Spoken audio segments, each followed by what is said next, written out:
Amina's Voice by Hena Chapter 2. I spot Baba's car pulling up outside the music school building and stuff my song sheets into my folder. You nailed it, Amina. We'll pick a new song next week, Mrs. Kuckelman says. Sorry. Amina's Voice. Amina's Voice by Hena Chapter 2. I spot Baba's car pulling up outside the music school building and stuff my song sheets into my folder. You nailed it, Amina. We'll pick a new song next week, Mrs. Kuckelman says. Her face has been smiling for the past 6 years that I've been pounding on the yellow keys of the Tony Fritz Music Center's piano every week. It wasn't long after I started lessons that Mrs. Kuckelman told my parents that I have perfect pitch, since I can recognize any musical note. They were overjoyed, especially Baba, who loves the word perfect when it applies to his kids. How's my guitar? Baba asks as I scramble into the back seat before the car behind us has a chance to honk. My father calls me his Gita or song because even my newborn crying was to the theme of his favorite Bollywood movie, Kuch Kuch Hota Hai. Really hungry, I say. Where's Mama? My mom usually picks me up since Baba's schedule is so unpredictable. She's at your school for the back to school night. We're going now. We? I'm not supposed to go. It's only for parents. Can't you drop me home first? No, there's no time, Baba shakes his head. It's fine. You can wait in the hallway. I want to explain to my father that it would be completely embarrassing to be the only kid tagging along with her parents at back to school night. But he would just say in the Urdu accent he hasn't lost after living in the Milwaukee area for nearly 20 years. Embarrassing? I don't think this is embarrassing. Why do you care what people think? It's okay. You don't have to go. Mama's already there, I plead. You must be tired. Your mother wants me to go. And there's only a half an hour left. It's settled. I don't argue further and sink into my seat, glad for a change that Baba doesn't allow me to sit in front so I can sulk in peace. I've been begging him to let me since I'm turning 12 in 5 months, but he hears too many stories about airbag disasters from the trauma team he works with at the hospital. And since I haven't reached the recommended minimum age on the airbag warning sticker, and since I barely weigh 80 pounds, I'm lucky he doesn't force me into a booster seat. We get to school in time for the last 3 classes, since there are only 10 minutes allotted for teachers to summarize their lessons. By the last session, I honestly don't know who's wishing more that we hadn't shown up, me or Mrs. Gardner. Maybe Baba is trying to make up for being late, but he won't stop asking questions. So these experiments, will they include lab work? All the other parents are shifting in their seats and checking their phones. I look at Mama, trying to will her to control my father. But Mama is beaming with pride over her husband's interest in my education. And that wraps up back to school night, Mrs. Gardner finally says after answering Baba's last question and ignoring him when he raises his hand again. Thank you for coming. We've had a successful first 3 weeks of school. If you have any other questions, please email me. Then she hurries to the back of the room, grabs a bag from the closet, and ushers us out the door. Your teachers seem nice, but it sounds like you have a lot of work, Baba says on the way home. He pulls into the driveway and turns around to face me, dark eyes serious. You must study very hard in middle school. You see what happened to your brother? I know, Baba. My older brother was a star student in elementary school, but once he got to middle school, Mustafa's grades went downhill. Since he started high school this year, dinner often becomes lectures about how Mustafa needs to get serious.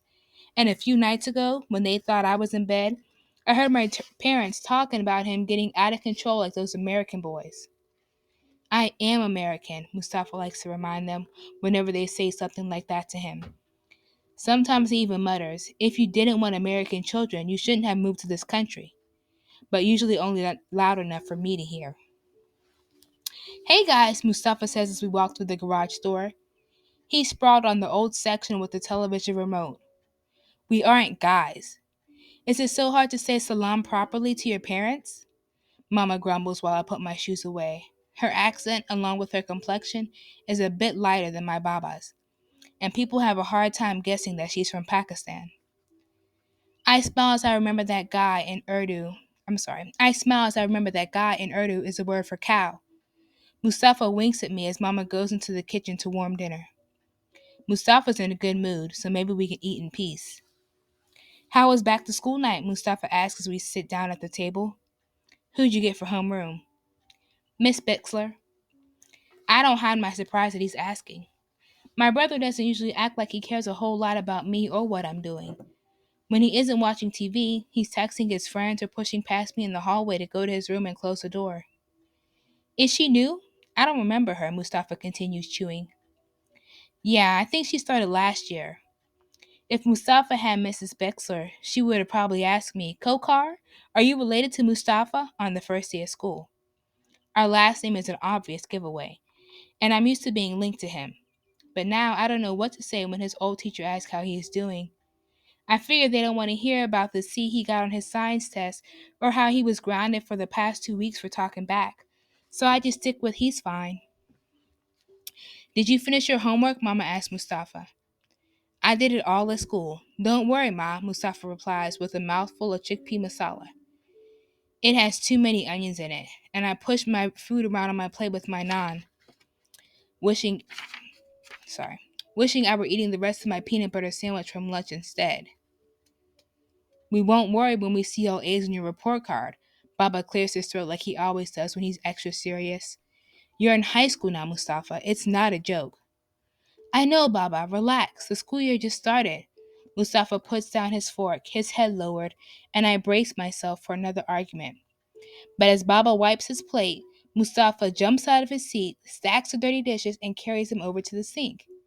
Then he puts water in the kettle and takes out the tin of tea leaves for making chai, instead of going back to the couch.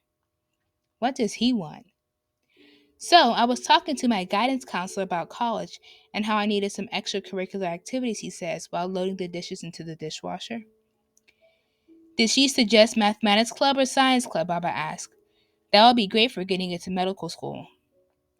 No, actually, I was thinking of trying out for the basketball team. Basketball, Baba frowns. No, no. Why basketball? Timothy next door says his son is captain of the chess team. You should do that. But I'm good at ball, not chess, Baba. Mustafa drops the silverware into the dishwasher with a clang. My gym teacher thinks I have a good shot at making JV as a freshman. Basketball will be a distraction from schoolwork, Baba says. His brow wrinkles. Your grade should be your number one priority. But my counselor says I have to be well rounded to get into a good college. Good grades aren't everything. It sounds like Mustafa has been thinking about what to say. I notice a line of stubble on his jaw. Recently, it's like the brother I've known my entire life has vanished, and a total stranger, one with better hygiene, has moved into his place. For years, Mama begged him to at least wash his face in the morning and even got him special men's woodsy scented foaming facial cleanser. But he didn't touch it. And now Mustafa practically lives in the bathroom, shaves, gels his hair, and drowns in cologne. The weirdest part of it all is Sujin is saying that she overheard girls on her bus talking about how cute he is. Gross. There's only one way I can think of Mustafa as cute. In the photo that sits on the mantle in the family room, there's a 4-year-old version of him in a bow tie with a face covered in blue birthday cake icing. Do they have sofas at basketball practice? Mama chimes in. All you want to do is lie down and watch TV all the time. Come on, Ma, Mustafa hangs his head. And what about the driving? Who's going to take you and bring you from practices and games? You know what time we get home. Plus, there's Sunday school, too, I blurt out. But I wish I could take it back when Mustafa shoots me a death glare. Yes, your sister is right. School and Sunday school have to come first, Baba agrees. Mustafa looks helplessly around the room, frustration growing in his eyes. I better do something. I slide out of my seat and stand next to Baba, giving him a quick kiss on the cheek. He rests his hand on my shoulder, and after I take a deep breath, I speak up. You know, Sujin's cousin got into Harvard, and she said it was because he was the captain of his basketball team. Harvard? The real Harvard? He must have good SATs also. Yeah, the real one. All I know is he was really good at basketball. Sujin said that her whole family couldn't believe he got in because he's not even smart. Is that so? Baba muses. Basketball? Here's a permission form for tryouts, Mustafa says quickly, giving me a slight nod to acknowledge my effort. Please think about it. He pulls a folded paper out of his pocket and places it on the table. Okay, we'll see, Baba says. He clears his throat again, this time to signal he is done with that conversation. Guess who I spoke to today? Who? I ask. Your Thaya, John. Baba's voice deepens as he utters the title that means dear older brother of my father. He is coming to visit. Acha? Mama's eyes widen. They actually gave him a visa? I try to picture my uncle, who I haven't seen since I was 6 years old, the only time I've ever been to Pakistan. I have fuzzy memories of the trip. A large house with a green metal gate and a garden front, and a big buffalo in the backyard. But I really only know that Thaya John as a grainy figure on Skype who my parents make me say salam to from time to time. Yes, he sounded very happy, Baba says. He clears his throat before continuing. His visa is for 3 months, so he'll be here for a while. We all glance at Mom to see how she'll react to having someone from my dad's family stay with us for so long. When does he arrive? Mama looks in Baba's direction, but she doesn't wait for an answer. We have to get the house fixed before. The garage has to be cleaned. I want all those boxes out.